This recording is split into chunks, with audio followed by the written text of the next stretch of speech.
Mboten kebanteran nih. Saya ulang lagi ya.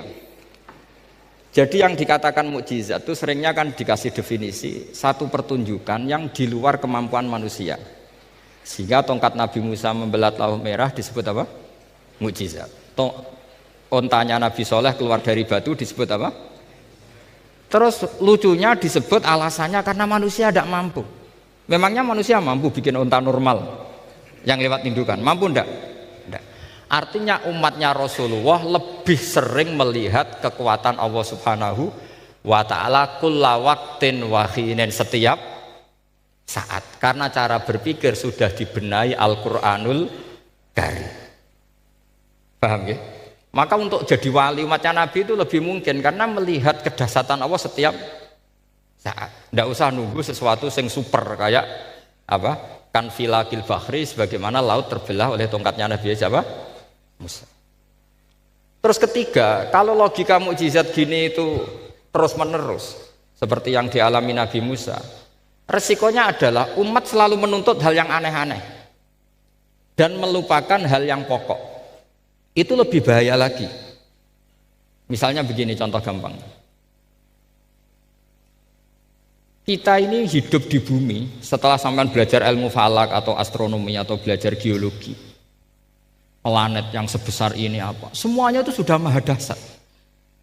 Gara-gara kita berpikir butuh kejadian yang aneh, ya gara-gara ingin kejadian yang aneh, mungkin lama-lama Anda ingin cari model hewan yang kepalanya itu di pantat, baru percaya kudrahnya Allah. Lama-lama kamu jadi dukun, seneng ular yang berkepala manusia, itu baru dahsyat. Nanti menjadi klinik. Makanya kritiknya ulama, mukjizat itu tidak perlu dituruti. Karena kalau dituruti itu bahaya bagi kelangsungan kenormalan kita.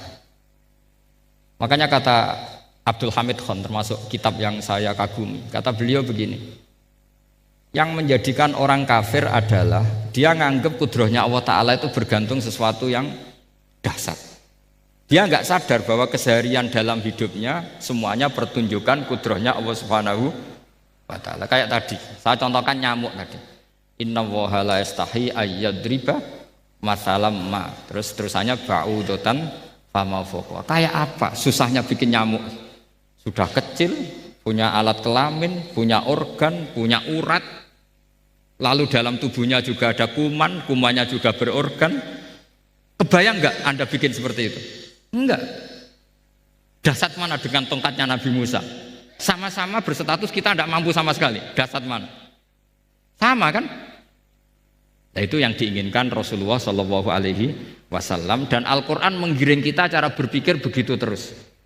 Sehingga Quran cukup menghentikan wa ma min dabbatin fil ardi wala ta'iri yatiru bi janahaihi illa umamun amsalukum. Sebetulnya burung yang setiap hari terbang, yang setiap hari lewat Anda, itu semuanya bukti kekuasaan Allah Subhanahu wa ta'ala. Tidak usah nunggu kejadian-kejadian super dahsyat. Terus keempat, korbannya para kiai, termasuk saya. Jadi nanti kalau saya tidak bisa haji terbang, wah tidak kiai, tidak bisa terbang. Tidak bisa kayak Harry and Potter misalnya gitu, tidak bisa kayak Harry. Jadi nanti kiai juga dituntut gitu, bisa terbang kayak Aladin. Jadi nanti repot. Semua kebenaran agama bergantung pimpinannya ini punya kedahsyatan-kedahsyatan itu. Akhirnya celakanya apa? Ada orang yang pura-pura dahsyat tapi penipu, kayak kasusnya Dimas Kanjeng. Oh nggih. Mboten apa-apa, sing penting ini lancar mon. Nggih nggih.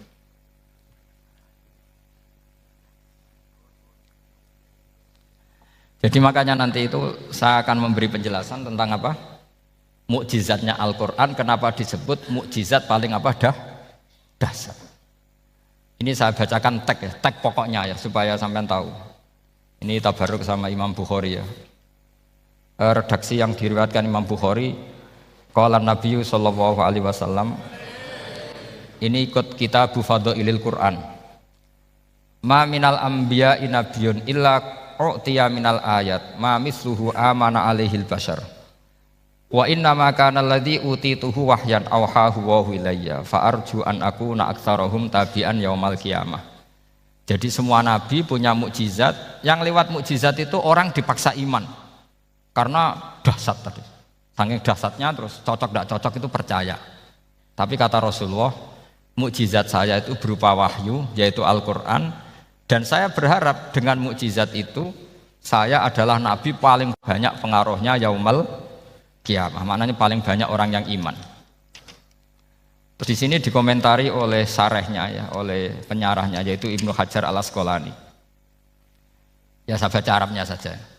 Saman harus pura-pura paham jadi keren. Jangan minta saya terjemah nanti harus pura-pura paham. Bagus kok, mantas sabah bi qaumin fa huwa minhum. Jadi bergaya orang kaya ya dikira apa? Kaya. Bergaya ulama ya dikira apa? Ulama. Nanti bergaya wali juga dikira wali. Saya baca ya, ini luar biasa menurut saya. Al makna annal mu'jizati al madiyata kanat khissiyatan tusyahadu bil absor kana qoti soleh wa asa Musa. Wa mu'jizatul Qur'ani tusyahadu bil basirah. Jadi kayak tadi, kedahsyatan tongkat Musa itu karena apa? Laut kok bisa dibelah sebuah tongkat. Itu aneh. Kalau maknanya aneh adalah di luar kemampuan manusia, nyamuk lebih aneh. Kayak apa susahnya bikin organ apa? Nyamuk yang sekecil itu. Artinya bedanya apa? Tongkatnya Nabi Musa dengan pertunjukan nyamuk yang sama-sama mengarah satu titik, yaitu mengakui absolutisme kudrahnya Allah Subhanahu. Sama enggak? Sama. Sehingga umatnya Rasulullah tidak perlu ditunggoni mukjizat simsalabim. Cukup penalaran akal. Ini namanya basirah apa? Basirah. Nggih jelas ya. Mohon sampean ra usah kepen roh tokate Nabi Musa to. Cekap melihat apa? Nyamuk. Ya sudah bagus, sudah maju, sudah keren. Ya jelas ya. Li'annal ladzi yusyahadu bi ainir ra'si yang qaridu binqiradi musyahidihi walladzi yusyahadu bi ainil aqli baqin yusyahiduhu kullu man jaa ba'dal awwali mustamirron. Sesuatu yang dipertontonkan lewat sesuatu yang fisik kayak tongkat Nabi Musa, itu yang percaya langsung tentu yang melihat. Setelah itu ada yang percaya, ada yang enggak. Bisa saja itu hoax, bisa saja macam-macam. Tentu yang enggak percaya tentu salah ya, kita sepakat. Tapi tetap saja yang enggak menyaksikan itu bisa saja enggak percaya. Paham ya? Tapi logika kedahsyatan nyamuk, siapapun yang punya nalar percaya. Artinya giringan Al-Quran untuk melihat mukjizat itu kedahsyatan Allah bikin nyamuk itu abadi ila yaumil kiamah. Dan siapapun yang waras akan ikrar dan tetap menyaksikan. Karena insya Allah ada nyamuk terus ila yaumil kiamah. Itu kan teman tidur kita, paham? Makanya kamu kompromi dengan nyamuk. Sekali-kali jangan dicaplek. Ini ayatnya Allah. Ya bila perlu dicium, dielus-elus gitu. Karena saya yakin yang hadir di sini andekan melihat tongkatnya Nabi Musa kira-kira dilus-elus enggak? Kira-kira? Andekan loh, kamu punya kesempatan melihat tongkatnya Nabi Musa, gimana? Dilus-elus, dikai mori, dikai kembang 7 taman, ya gitu. Tapi kenapa nyamuk enggak kamu begitukan? Toh sama-sama ini ayatnya Allah yang luar biasa. Makanya ini ngaji di sini saya ulang lagi, sama ndak perlu merasa punya hak adami sama saya, karena saya memang buyut saya kandung itu orang Damaran, namanya Mbah Hafsah. Hafsah itu binti Maksum bin Soleh bin Asnawi Sepuh. Jadi saya ini termasuk turunan beliau yang keluar dari Kudus di Rembang. Karena mbah saya kandung itu sepupunya Mbah Sahal, ya sama Mbah Sahal, ibunya Badiah ya putrinya Mbah Hafsah ini. Kalau ibu saya namanya Sofiyah ya putrinya Mbah Hafsah ini. Jadi kenapa saya cerita ini ya memang Quran sudah terang-terangan ngendikan dzurriyatam ba'duha apa mimba. Jadi kekuatan dzurriyah itu luar biasa. Jadi kita menjaga harkat dan martabat para leluhur supaya ilmu ini terjaga. Jangan marisi gayane tok, bae alim terus putune pedita-pediti gak alim terus gak keren, menurut saya itu malu itu. Jadi marisi itu ya kalau putunya orang alim ya alimnya, jangan marisi mulyane. Orang alim terus mulya tok gelem dicucup itu gak keren menurut saya. Niru alimnya dulu baru sama-sama dicucup itu baru betul, paham ya? Jadi ada aturannya lah. Saya teruskan. Sehingga Quran kalau menggiring mukjizat, ketika Rasulullah SAW dituntut kafir Mekah, kita tahu kan mereka nuntut apa misalnya? Lan nu'mina laka hatta tafjura lana minal ardi napa yam bu'a au takuna laka jannatum min nakhili wa inabin fatufajjiral anhara khilalaha napa tafsira au tusqitas samaa kama za'amta alaina kisafan au ta'tiya billahi wal malaikati qabila au yakuna laka baitum min zuhrufin au tarqa sama. Masih mereka bilang gini, walan nu'mina liruqiyika hatta tunzila alaina kitaban naqra'u. Mereka nuntut tuh, Muhammad saya percaya kamu Rasul, tapi syaratnya Mekah yang tandus sulap, jadi kota yang subur makmur, menjadi jannat subur makmur.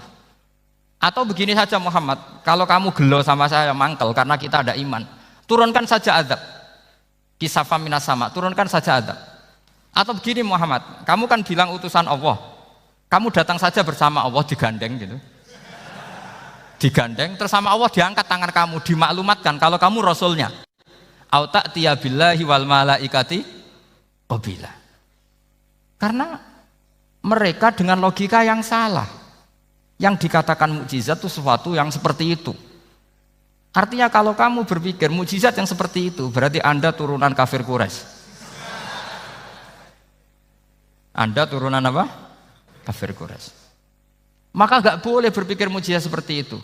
Nyatanya Allah cukup menjawab dengan ayat wa ma min dabatin fil ardi wala ta'iri yatiru bi janahihi illa umamun amsalukum. Dijawab lagi inna fi khalqis samawati wal ardi waqtilafil laili wan nahar wal fulkil lati tajri fil bahr saturuse la ayatil liqaumi yakin.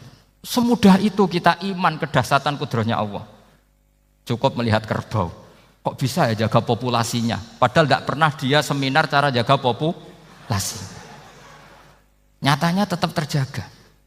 Tanpa lamaran ya bisa jaga keturunannya. Tanpa sesar ya anaknya lancar. Tanpa sesar kan? Artinya mereka bisa. Karena di sini ada kudratullah. Ada apa? Ada kudratullah.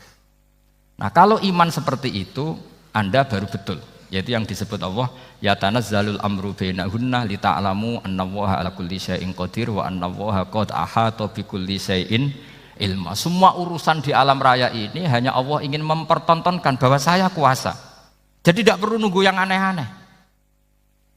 Sehingga andaikan saya ketemu Nabi Musa dan ketemu Rasulullah Muhammad SAW, pasti saya milih Nabi Muhammad sebagai ketua. Karena Nabi Muhammad yang bikin sarana iman dengan sarana yang seluas-luasnya, dan sarana ini tidak habis dan ada di mana saja, yaitu sarana ikrar bahwa Allah kudroh dan kudrohnya tanpa batas. Nabi bikin sarana apa saja, melihat langit, bumi, lautan, nyamuk, hewan, semuanya sarana untuk ikrar kudrohnya Allah Subhanahu wa ta'ala. Sementara Nabi Musa mempertontonkan hanya nunggu mukjizat sing khariqun lil adat. Paham ya? Makanya wajar kalau Nabi bergelar Afdolul Ambiya Sayyidul Awwalin wal Akhirin. Karena memang lebih efektif cara menggiring supaya orang iman. Sekarang sudah tahu kenapa Nabi jadi Sayyidul Awwalin wal Akhirin? Sudah. Mungkin kemarin-kemarin tahu tapi gak tahu logikanya. Pokok iman.